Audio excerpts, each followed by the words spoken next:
The Bliss Business Podcast, the show about empathy, connection, and consciousness in business. Today's episode is brought to you by Zero Company, your paid search, social media, and programmatic ad experts.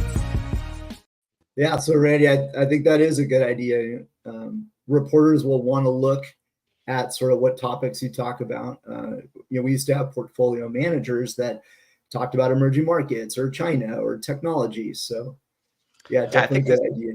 That look, everybody's doing it in terms of trying to come out with thought leadership, original thought leadership, and use to promote it. And I think if you're contracting with people to be authors on your page, you give them the credit. We're also trying to get a broader executive team to be writing content.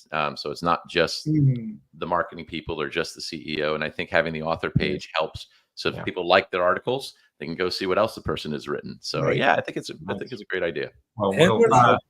We are live, everyone. Hello, welcome back to the show.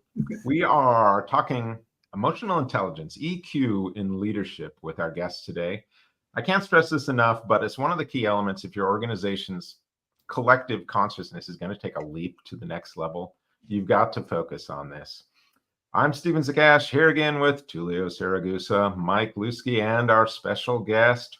We are live, so if you have questions or comments, send them along, and we'll try to get them in the mix during our conversation. Mike, introduce our guest today. Thanks, Steven. Happy to. And again, we want to welcome our guests. Our guest for today, Randy Wootton. He's currently the CEO at Maxio. It's a leading provider of billing and financial operations solutions for B2B companies. So if you're a financial professional or a CPA, CFO working with those organizations, I think you'll be quite impressed with what you find at Randy's company and what they do. But Randy himself, his career includes key leadership roles, including serving as CEO at Percolate and Rocket Fuel, where he drove transformative strategies and growth. And prior to that, Randy held senior positions at Microsoft and Salesforce, leading teams in marketing, sales, and services. And beyond his impressive corporate resume, we know that you as our followers are keen to know that Randy also brings deep experience in scaling organizations with emotional intelligence. And that's a key factor really in navigating fast-growing and dynamic business environments. In fact, we found that from Harvard Business Review, they state that leaders with high EQ contribute to over 70% fewer conflicts in their teams and fostering smoother operations, leading to that collaboration and growth. So we love that he's a big believer in leadership that's not just about KPIs and data, but really understanding and connecting with people. And so we're thrilled to have him with us today to discuss the role of EQ in leadership. So with that, Randy, big welcome to our show.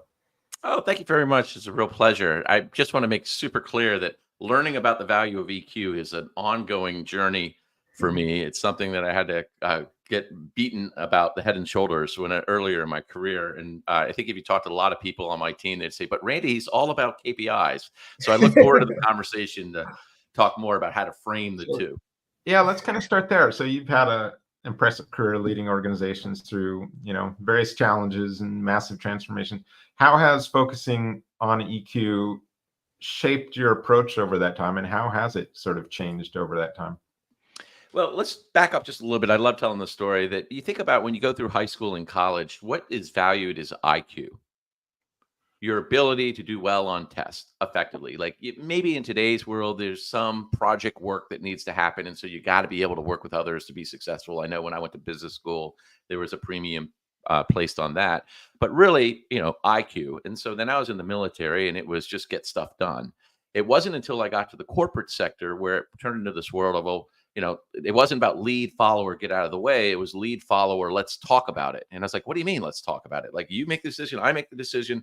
And so it was this real come to Jesus moment of, wait, how do you work more collaboratively with people and figure out the, better together? And so it was a journey in terms of thinking about becoming more emotionally aware myself. I went through a bunch of different programs, all rooted in Jungian psychology, Myers-Briggs, insights, discs, all of those different types of programs to help you better understand who you are, how you communicate, how you like to be managed, how you like to manage, and have just incorporated that into my own management style. And as I become a leader with each company I go to, we roll that out as well. But I do think emotional intelligence, to your comment, Mike, around overall effectiveness of creating high functioning teams, especially in the world that we live in today, a hybrid model is critically important, because people, like I tell everyone I work with, software is a people business. People business is based on relationships. Relationships are based on trust.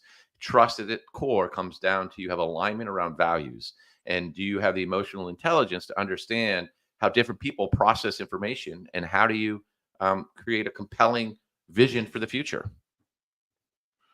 You mentioned that self-awareness portion of it, and I think that kind of often gets overlooked. And when I'm explaining EQ, that's really one of the places I started, is trying to develop that self-awareness with yourself as a leader, because I would say this, like, if you aren't doing the work on yourself, your people don't need to deal with all your crap, the baggage you're bringing to work, right? Is that, where do you start when you're like someone who's just now learning about EQ, or just now coming into a leadership role? Where would you start with them? Would it be that self-awareness or somewhere else?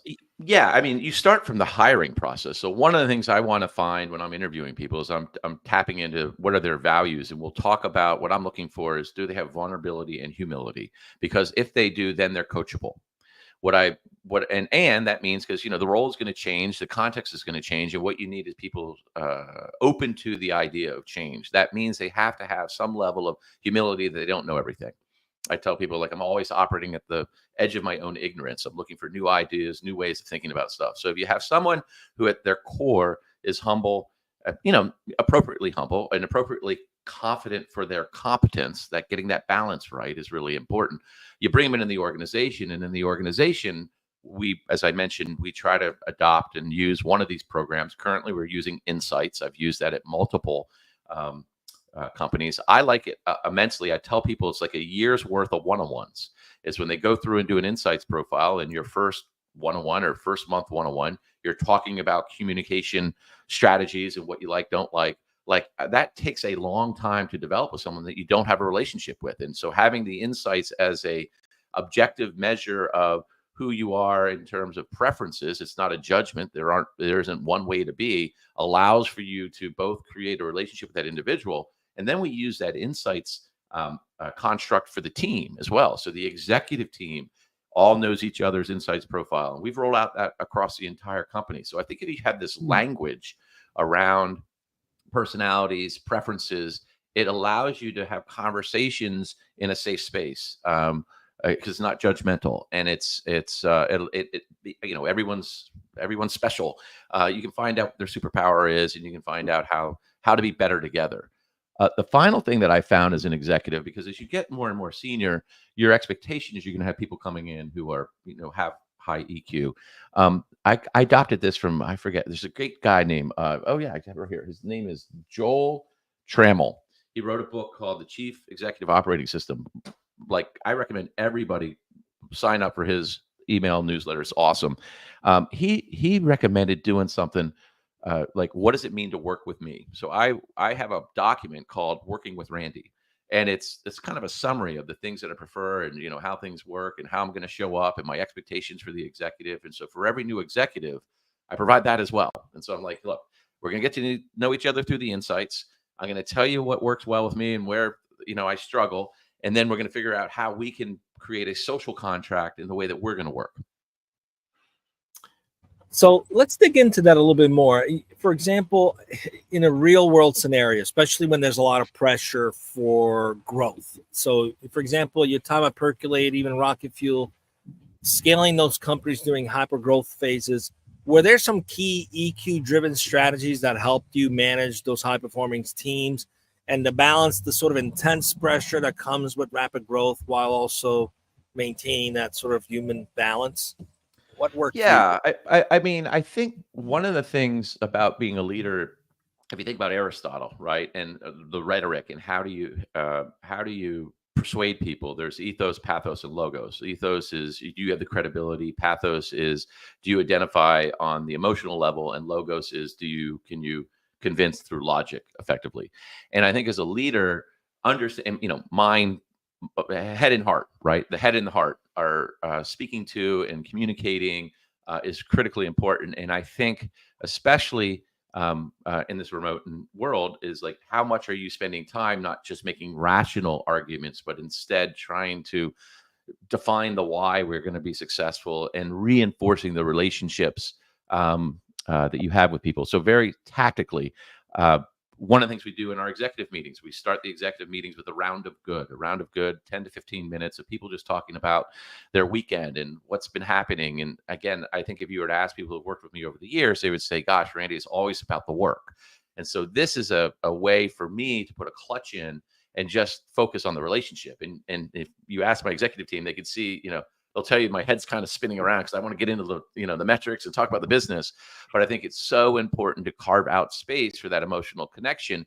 And it's a really nice way to ground people, right? Like we're grounded in liking each other, and then we can go into business. So, like people use icebreakers. I think those are kind of goofy, but creating opportunities for connections, relationships is one example. Another example on the emotional intelligence side is something I learned, and when I'm at my best, I do it, is when people present to you as an executive, is not to talk, is to write notes. And in those notes, I try to do a couple things. One is I have a check mark, and I look for two things that the person did well in the presentation. I keep a list of questions that I want to have addressed, but I try to wait until the end. And then the last column is a guidance. So things I want them to think about. And why I think that is a powerful, emotional, intelligent type of play is it allows people to show up and give their best. And you start with validating what they did. I love these two things. And some presentations are so bad, you're basically saying, I like the font and the color scheme. But I think that the other thing it allows people to tell their stories and be their best. And so how do you set this context for people to really be their best? And then often your questions get answered through the process. I know when I've been on the other side going into executive meetings and you're out of the gate and the executive is asking you all these questions, you're just like, hang on, wait, I'll get there. It's 3 slides away. And you get off your game. So I think the emotional intelligence about that is recognizing you're trying to help people develop in the way they present information and make arguments, but also acknowledging that people are at different stages in their ability. And so how do you create a positive environment that enables them to be their best? Wonderful. Nothing like being live and your screen jiggling everywhere, right? So that's, aspirationally, I think every leader wants that. But then the pressure comes in sometimes, especially when things get difficult and you've got investors breathing down your neck. Their priorities are not always necessarily 100% aligned. So how do you keep that culture of empathy in the forefront when things do become challenging and there's pressure, tremendous pressure on the business? What have you found in terms of balancing that out? So I have 2 tactics I've used for years. I've stolen them from someone else. One is most respectful interpretation. So most respectful interpretation, what we call MRI, is if someone shows up with an idea because it's super intense and things aren't working, like how do you lean in or really back up and just say, okay, right now I'm having all these reactions to what's happening here. Like I think this person's a knucklehead. I can't believe that they did X, Y, and Z, or they're jumping my stuff. They're in my, they're in my stream and they're calling me a knucklehead. The most respectful interpretation is it's almost like that platinum rule thing. Okay, now let me think about why this person is showing up this way. And, they may have had a fight with their partner. They may have had some issue in the morning. And so you use that to just kind of defuse the situation.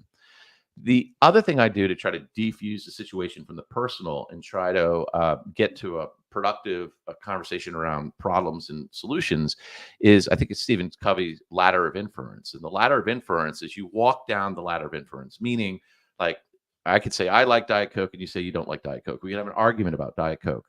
Well, now let's talk about what the assumptions are for why I like Diet Coke and why you don't like Diet Coke. And then looks at the data. So data is irrefutable facts. If you can walk down the ladder of inference and find and have a conversation around data, you turn it out, you move it out of a conversation or an argument that's rooted in personal investment in the outcome. What I find with that is, one, if I ask someone, hey, help me understand your assumptions and data, it immediately pulls it out of the emotional. It drops it down to a fact-based conversation. often when they're sharing that data, it broadens my own understanding of the situation, and it turns into and similarly assumptions. Like they may be thinking about the problem differently than I would. We could still end up with different conclusions, but we've had a chance to create a broader understanding, a fact-based understanding, and are able to make data-based decisions. And so I think if you're in those intense environments, it's about how do you ratchet things down? How do you try to get to the core issue, the 5 why exercise or whatever, but have it be data-based? And then, what I ask is if I've asked you about your ladder of inference, I'd like to share my ladder of inference and tell you my data and my assumptions. I'll give you, I was just thinking of one example on this. Well, it doesn't matter, but I think it's applicable in lots of different ways in terms of how do you ratchet it down.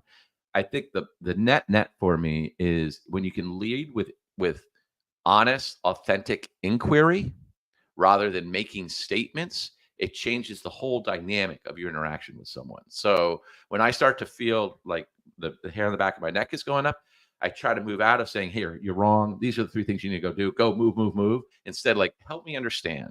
Like, why is this what you're doing? Because it seems wackadoodle to me, but, help me move out of judgment to help me understand why you made this decision and why you invested these dollars and, what you want to do going forward to drive better alignment from a place of trust, which is that, investing capital in the relationship.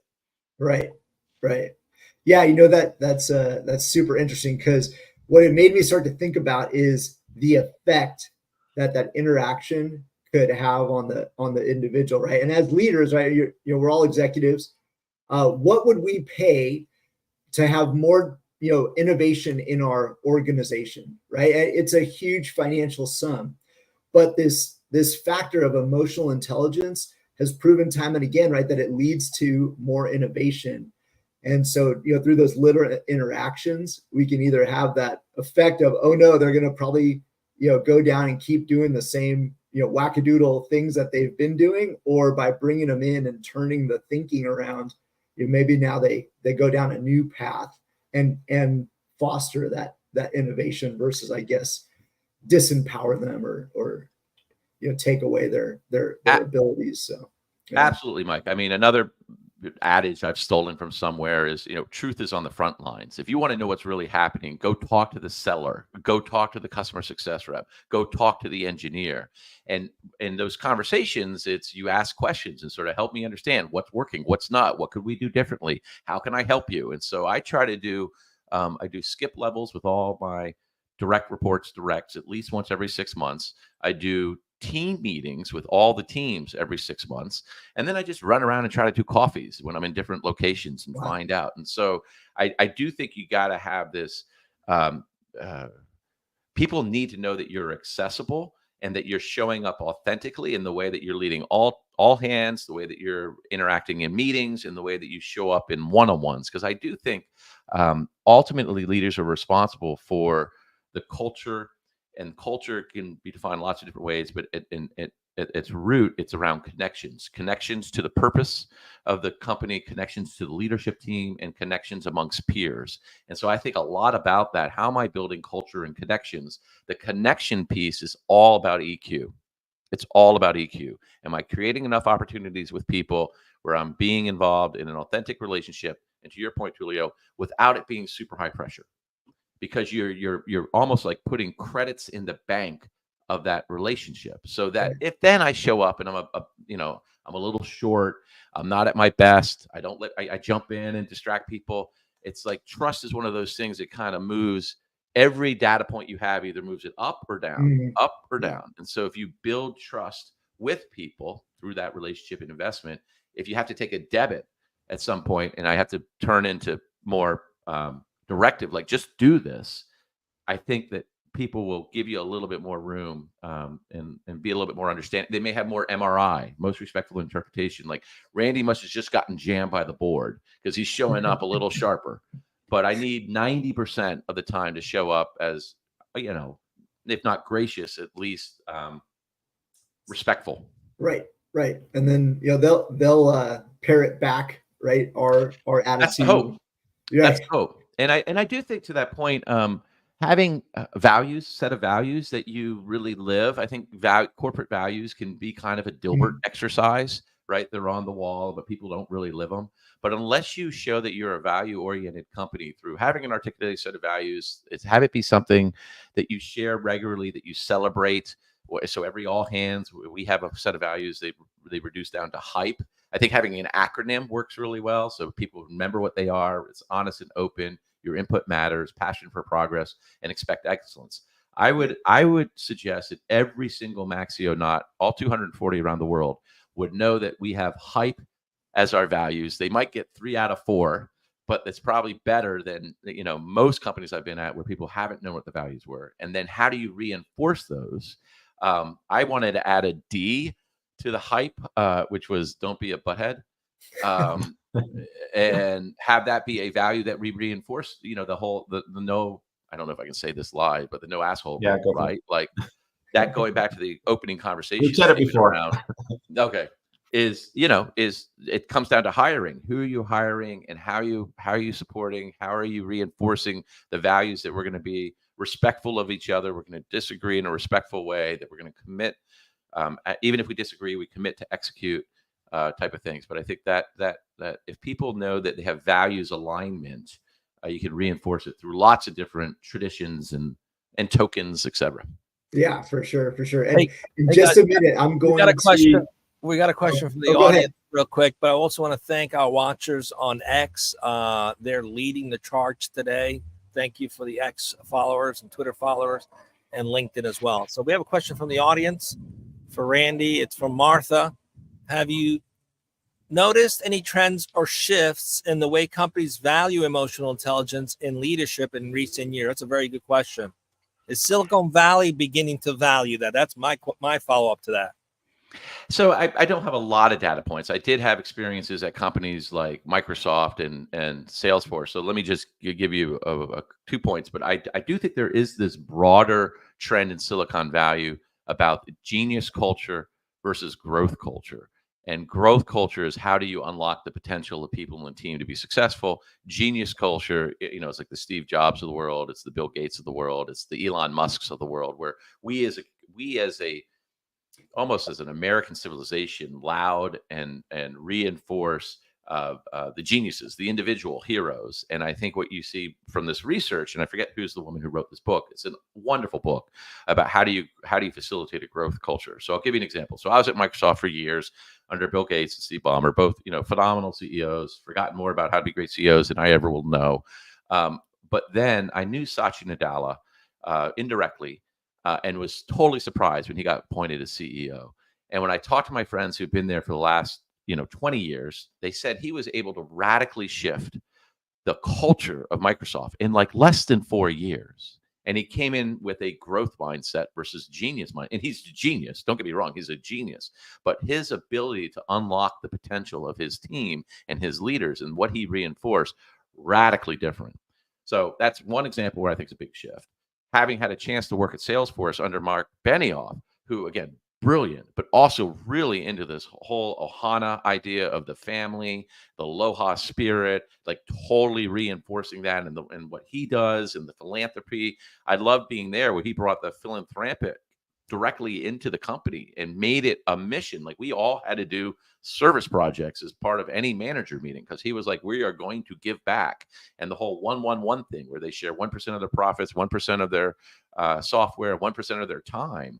What was extraordinary, I with a very good friend helped launch a thing called Vet Force, where we had time and we had money from Salesforce to go help veterans.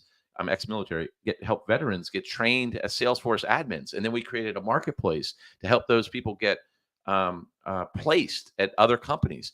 Me having that ability and access to do something that I'm super passionate around, which is veteran affairs, at a company and have it being supported. And it wasn't separate. It wasn't something I was doing on my own. It was integrated in that experience. Made me incredibly loyal to Salesforce, incredibly loyal.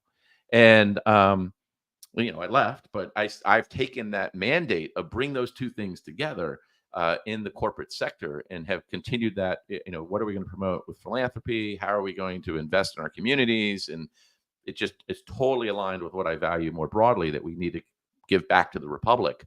But if you have that sort of values-based leadership, I think we're starting to see that play out more broadly at Silicon Valley. Yeah, when you're describing all those leadership types there, it just made me think back to our beginning when we were talking about the difference between IQ and EQ. And really, there's these other kind of intelligence too that might be like social intelligence, all these different, I think they say there's 8 to 12 different intelligence lines. So someone could be really brilliant at one of these and maybe horribly awful at some of these others.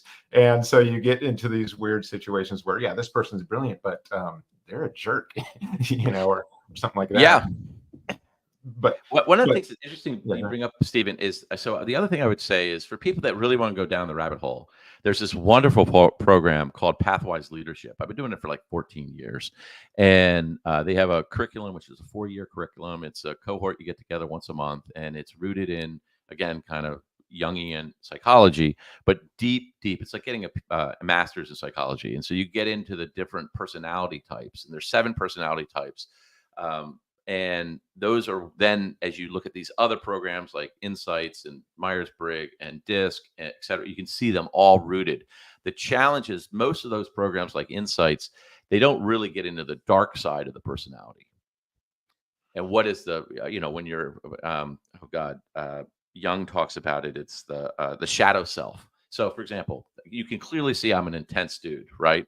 That's the good part of that is I get a lot done. I can consume an enormous amount of information. I can make decisions. I can drive. The dark side of that, or the shadow side, is I can show up as really intense. And so I think when you go through these types of programs, to your point, you get rooted in kind of who you are and what drives you. And then an opportunity is not something that you're not good at. It's something that it's like a strength overplayed. So my willingness and desire to get things done when it's overplayed shows up as really intense. And so to your point, like appreciating that uniqueness, and then also looking for that other group, the strength finders. What are the intelligence that people are bringing? And so how do you match the personality with the proclivity or the passion and create space for people to be successful? So I'll give you one example. I'm an extrovert. I love energy. When I deal with introverts, it's often like, oh my God, why are you not talking to me?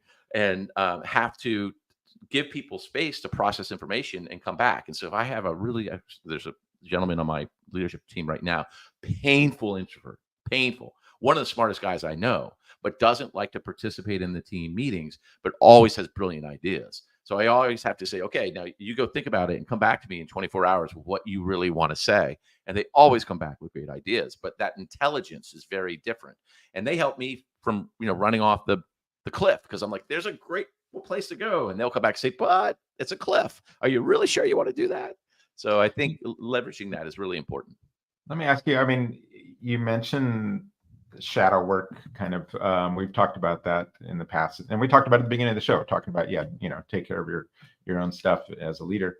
Do you think like the future of business will be looking more and more at the wholeness of the individual and trying to help them process those kind of shadow works in some, or at least promote services or different ways that they could process it? It's a touchy area because it involves so much, but I do think when we're thinking about growth, as an individual, it's really, like you mentioned, it's that you got to do some of that shadow work. So where do you think we're going with that in the business world? Again, I don't have a lot of data points to be able to point to. Has there been a shift in consciousness? I do think that what I was alluding to earlier, the genius culture versus the growth culture. The growth culture resonates. When I was listening to a podcast on it or something. Yeah, it was a podcast. It was the guy Kawasaki that does Remarkable People, and he was interviewing the author of the book Growth Culture. And I was riding my bike listening to it, and I was like, oh my God. Yes. Like all of these things that this woman was describing, I was like 100%. So I think there's an articulation of a subconsciousness that may have been more unarticulated that's now coming. And so then it's up to individuals to embrace it. But I think to Mike's earlier point is people have to believe in this. And if you're rewarding people through high school and college and early employment in terms of IQ and hard work and individual in our culture writ large celebrates the individual heroes, I think to call forth people in corporate sector to embrace a different way as a sea shift, I don't know. Maybe Stephen, you're making me think. I do think employees, it's so easy to quit in a hybrid context. You don't have that kind of connective tissue with the people in the office in the Atlanta area, our headquarters in Atlanta, that you get to know, you have best friends. So I do think the best companies are going to figure out how to build social contracts are going to be different than show up in the office. And so like we do book club at Maxio. Not many people show up, but I used to teach literature. I love doing book clubs. It's one of these connective tissues that we're building across people, which I don't know how many companies are offering book clubs. We've invested in management excellence, and management excellence is a lot about, getting stuff done, but how do you manage people? And so that opportunity that we value the training of people in these skills, our leadership, we have a great leadership framework. The great leadership framework is really not anything about what you do. It's all about how you do it. And every leader on the team has one thing they're working on for 6 months in terms of one of the great leadership capabilities. And so reinforcing that. So again, I think, Stephen, it's kind of like, does the CEO, does he or she believe in this? Because the core culture of a company is going to come down to a CEO driving it. And here's the thing. If they don't fundamentally believe it, everyone's going to know. Yeah, you can't come in and fake values. That's make or break, I think, is what they're saying as far as some of these things. So true. I just wanted to comment on two things. The shadow work we talked about. I love the 4 archetypes. I think the biggest challenge is people don't recognize that there is a shadow version of the higher self, whether they're portraying the king or queen or the magician or the lover or the warrior, right? The higher self is serving others. The lower self, the shadow self, is dark and selfish. And we have both. The biggest challenge is recognizing that you have both of these inside you, even if you're still operating at the higher self. So there's a lot of self-awareness there. And then the other piece about DISC and Briggs-Meyer and all these other systems, often they fail to understand the motivation of why people act a certain way. And spend a lot of time on radicalpurpose.org, creating a new one, which talks to understanding motivation and what makes people engage, which is the desire to belong to something greater than themselves, the desire to have meaning behind what they're doing, the need to have an impact, to make an impact, and to be becoming these 4 things. And like you said, if a CEO is not committed to those things themselves, it's going to be difficult for them to recognize the need for the organization to do that as well. Yeah. And go ahead, Randy. Oh, I was just going to follow up. I mean, one of the key distinctions in this pathwise leadership is we have these different levels of consciousness. A level 2 interaction is very transactional. It's very selfish. Think about it, fight or flight. Like if you're feeling threatened, you reduce down to a level 2. A level 3 is, think of that as like you're having a dinner with a group of people and just you have this wonderful bonding experience, but it's done through a shared experience. And what you're solving for is the group dynamic. You want the group to be whole. Like we're having a level 3 experience right now. We're having good conversation, give and take. And there are levels beyond that. The next level, level 4, is where you're looking to unlock the potential of the people that are there. And how do you show up and really manifest that to yourself, the higher self, but not the higher potential of that team. And you have to be deliberate and conscious about it. So I think about in every conversation, it's what's being said and how it's being said. And I remember when I was teaching literature, that was one of the key insights was you're responsible for teaching the book. And that conversation, I have not, 90% of the information, what 10% is going to happen in that classroom where you're facilitating what is being said and then how is it being said, who's participating, who's not. As a leader, I think about that when we're doing executive team offsites. Who's engaging, who's not, who's leaning in, who's leading back. Can I invite someone into the conversation? Again, the 2 levels of conversation, what and how, I think are really powerful distinction versus just being focused on, are we solving the problem, right? If you're always conscious of, you're trying to build the team and facilitate this higher level of interaction and engagement, it's a very deliberate and conscious way of being. So Randy, I'd say stick with us. We'll definitely at least get to level 4, if not higher than. There we go. But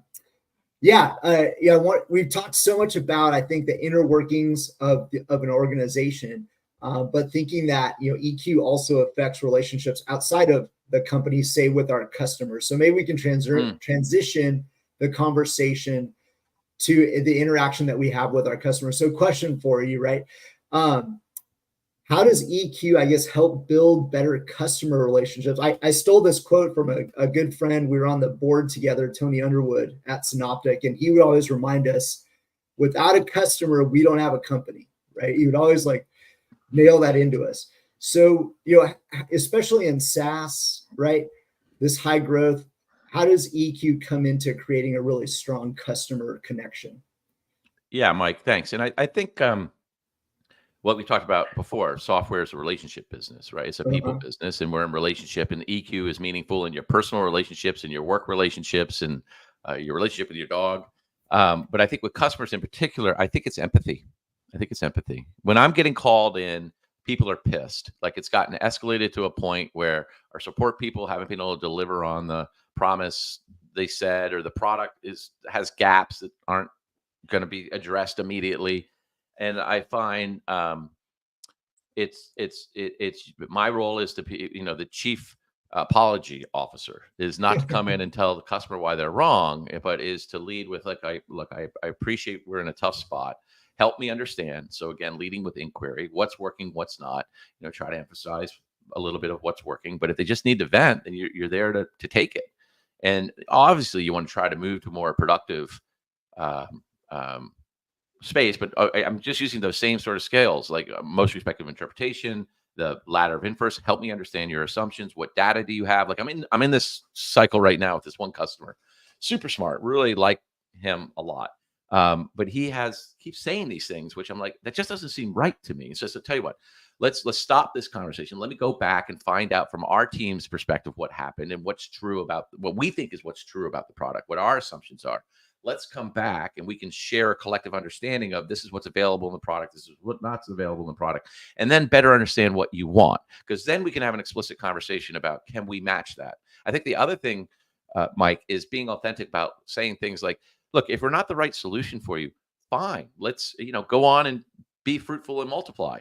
But we can't totally walk around our roadmap just for you. But if we can try to come up with a agreed upon compromise, like a negotiated settlement, and then we hit our commitments in terms of delivery, product capabilities, follow up in terms, I think a lot of it comes down to, you say you're going to do something and then you do it and you follow up with it. I have this other customer on an escalation. We got lots of customers who love us, but my point is that when I'm involved, something's not working. But we have another customer. I literally sent a note today and said, hey, we haven't talked in 6 months. I just want to check in to see if we're trending in the right direction. We said we were going to do these things. How are you feeling? So I think it's the emotional connection, Mike, in terms of validating that they're pissed, acknowledging that there's culpability, most likely on our side, also being firm enough. I think this is as an executive, you got to be able to push back on the customer and have them take accountability for it. But if you work through that ladder of inference, you lead with MRI, I think most people are reasonable. And back to my point about, don't hire assholes. We won't do business with people who are disrespectful of our team. I've fired customers because they're total knuckleheads. And I think that builds a lot of credibility with your team as well. When you're willing to take ARR risk as a CEO, because it doesn't, the people you're working with aren't being respectful, that is, you are demonstrating through actions you live the values. Right. Yep. And having a similar experience, it has a very powerful effect for sure. Yep. Randy, you talked a little bit earlier, and I want to touch on this because so many companies are really trying to find their way with this topic. Is you mentioned you're hybrid, right? Yeah. Organization. Yeah. So, I mean, the challenges of connection in that kind of scenario. And you had mentioned you do the book club and things like that. And I know we do, we have a virtual coffee break, but we changed that now to storytelling is what it is. Cause it ends up being someone just telling a story or two, which is, it works as a connecting thing. But how does how does EQ really come into play when you're leading teams that are more dispersed? And what have you found that's really helped you kind of bridge that gap from just not being always there all the time in the office? And now you've kind of, how you're building those connections is a little trickier, a little more difficult. So it's not my superpower. What I would say, number one thing is hire a great head of HR, head of I'm people. not sure it's anyone's superpower right now. We're all trying to figure out how to navigate this. This is what I ask a lot, just because. I think there are people who are wired more towards empathy, and I have to bring that energy. And so going back to the insights profile, there are people that have that. And I think ensuring you've got enough of that in the insights world, green energy, primary green energy on the executive team who can help you think about what are the set of things you're doing, how that's going to impact people. Do we want to think about other ideas and suggestions? They just have their spidey sense in a different way and know what's working, what's not. We have very tactical things we do, like we do this thing called Maxio days, where we bring people in the office and it's either fun or we do, product innovation. We also do a Maxio experience for people that are remote. We do things like what you described, Stephen. We call it Ask Me Anything. Every week we feature one of the Maxio employees. And so we're trying to connect that. And so we keep looking for ways to engage. I write a thing called View from 30,000 Feet. So I travel a bunch, and about every 2 weeks I send a narrative of from the office of the CEO, basically. Like, what did I do? Who did I meet? I'll probably write about this. And I'm very deliberate that in those epistles, those letters, I'm trying to appeal to people through pathos. I'm not spending a bunch of time talking about logos and what's going on with the business. Instead, I'm trying to connect with people and help them understand my excitement about the category we're in, excitement about what's happening in the business. If I'm meeting people, I call out stories. We've also incorporated a wonderful system called Bonusly. I don't know if you've heard of that, but there are lots of these programs where you can hand out Bonusly points. They're like tokens, we do like a peer-to-peer giving as well. Yeah, it's a peer-to-peer giving. It's awesome. So I will set it at the end of the month. I will go through and comment on every single acknowledgement and throw in some Bonusly points. It takes me hours to do. I don't know if people like it or not, but I say this is another way to reinforce. We have a wins channel. I'm trying to get into that every month. So I think the amount of time you spend as a leader trying to connect, reinforce across a hybrid distributed model, what are those scaled programs, technologies you can use to reinforce the core values? Yeah, I think that's, I love that you're doing that, because those peer-to-peer giving kind of programs really allow you to express gratitude to your employees. And if it's just you going through and expressing gratitude to everyone, it's not going to be anywhere near as powerful as the whole team expressing gratitude to each other and doing it organically. And so this really brings me to a question we always ask. How does love belong in your business? Is it part of your core? It's not really a core value that's ever expressed, I know, in most businesses, but it has a role, and you're just talking about it right now with that sort of connection with your employees. So how do you view it in your business?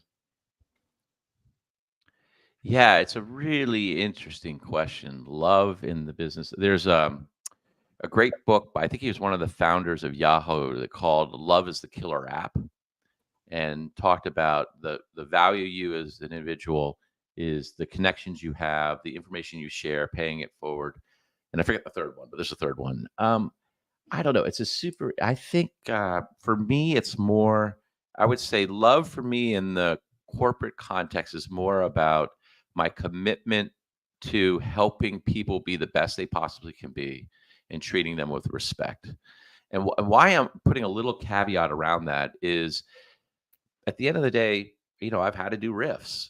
And so just to protect my own emotional well-being, I think there's a little bit of a distance, and maybe it's CEO specific, where you got to be able to say, hey, this isn't the best place for you, or because of business situations, we have to let you go. And if you're in a loving, like I love you type relationship, that I don't think you get a chance to say, see ya. So I think there's a way to be authentic, caring, empathetic, respectful, which are elements of love. So maybe there's a different definition of love.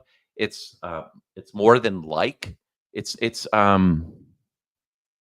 I hold you in great esteem and want you to be incredibly successful, and I'm going to do whatever it takes to help.